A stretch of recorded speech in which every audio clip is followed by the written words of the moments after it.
Alright, take off my glasses for this. Alright. Today, for my oral history project, I'm going to be talking about Fred Hampton. His full name is Frederick Allen Hampton. He was born August 30th, 1948, and was killed/assassinated December 4th, 1969. Born and raised in Chicago, Illinois, but he spent some time in Maywood, Illinois. Youngest child of Francis and Iberia Hampton. They had some acquaintances with Emmett Till. How so? Iberia, the mother, Fred Hampton's mother, used to babysit Emmett Till. And when Emmett Till died, Fred knew about it, but that's what his first time where he has his realization moment that woke him up for the first time and realized of the racial injustice of America. Now, coming up, he attended high school in Maywood, and during that time, he organized a student section. Wait, hold on. Right, okay. He organized a student section of the NAACP. He also attended ICSC, Interracial Cross-Section Committee. That's right. He also had to protest for his colleague, Eugene Moore, when he was unlawfully arrested. But he graduated school with honors. So just giving you a backstory that he's very intellectual, very smart. He took a pre-law program in tuition college. Okay. Now, during the summer of 1967, he attended a lot of rallies. Now, he had multiple negative interactions with the police. Fred Hampton. So, as a response, he parted ways with they say by the book NAACP, and joined the Black Panther Party, and became one of the original members of the Chicago chapter of the Black Panther Party. Sorry. During this,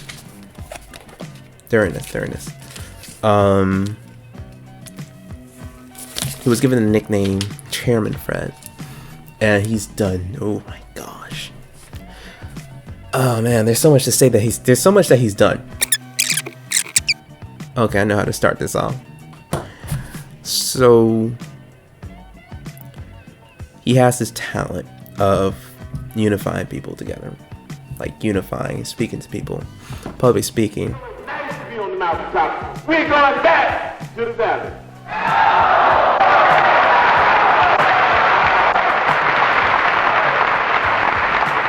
I be in the office every day. And people resonated with him because he resonated with the people. He was for the people. And he done a lot of, even he was Black Panther, but he also done a lot of public speaking. How he unified people, like him and the Black Panther Party, they made an alliance. They made an alliance with a bunch of others, and he termed it the Rainbow Coalition. Alright? Now, with the Rainbow Coalition, it's an alliance, and the alliance that is the Black Panthers has made with Young Lords Association. That's a Puerto Rican group. Poor White Young Patriots Organization. Blackstone Rangers Street Gang. And And what they did together, they provided aid to low income citizens. Now, that's really cool. Now, him and the Black Panther Party, okay, sure. Under the authority of Fred Hampton, the Black Panther Party provided community service programs to the people and children. One of them is a free breakfast program for the children. Now, because of Fred Hampton, the United States is the reason why they have the kids have a free lunch program, a national free breakfast program. A free breakfast program, excuse me. The influence he had, right? The community service he's given to people. He was like a huge unifier. The Messiah. Now, this man struck fear into people. Or started somebody, actually. He struck fear into J. Edgar Hoover. Yeah, J. Edgar Hoover. He had an agenda to wipe out the major black leaders. Like the huge, like Malcolm X, Dr. Martin Luther King Jr. And he had a plan. You know, he's the chief of the FBI at the time. And they had this plan called Counterintelligence Program. But they call it the COINTELPRO. And so, this plan, they had an agenda to wipe out the major black leaders, like the huge influencers, but he was specifically scared of J. Edgar Hoover.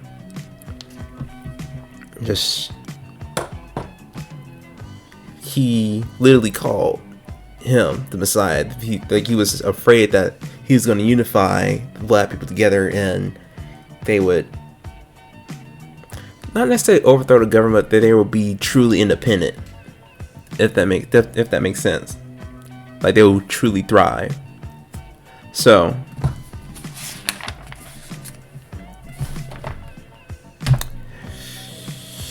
unfortunately, this man's become successful in assassinating J. Edgar Hoover. Not Hoover becomes successful in having Fred Hampton killed, but not.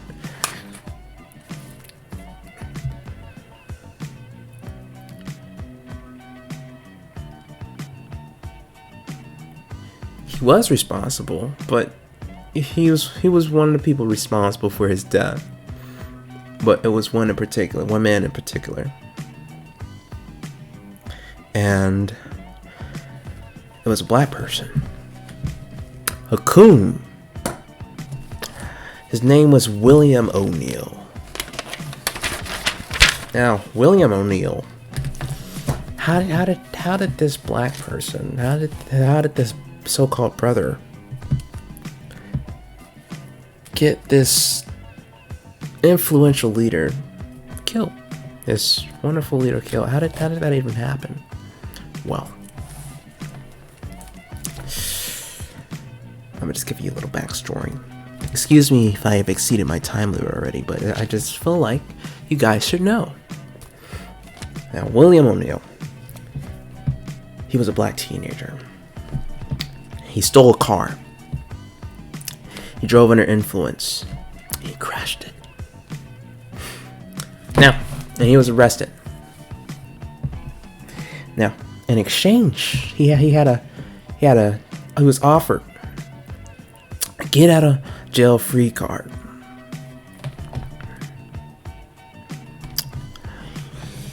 But it was for a price.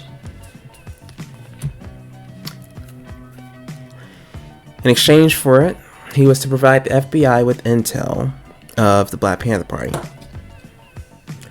where they lived, where they kept their weapons, where they were going to go rally at. Oh my gosh. So, he became a Black Panther in disguise. in the moment, he knew where Fred Hampton lived at, and at their base in their apartment.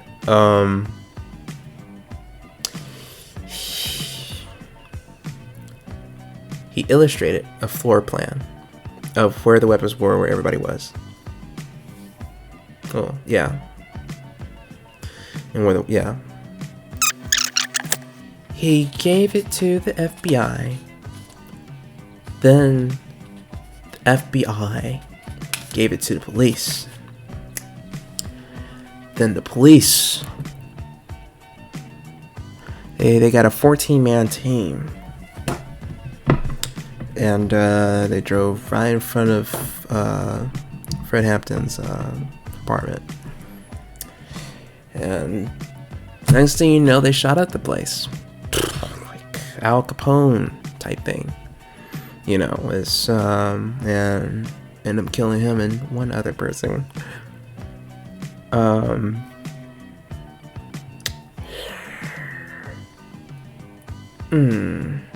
He was offered, let me see, this William ONeill guy, he was offered to work at the FBI place, but later on in life he killed himself because he couldn't live with the fact that he sold out. Oh my gosh. He just couldn't live with himself, you know. So yeah, I mean who wouldn't after you? Anyways, yeah, that's what happened to him. But this man has made a huge impact on America when it comes to community service and community service programs for the children and people and low-income citizens. And he was literally the Messiah, you know? So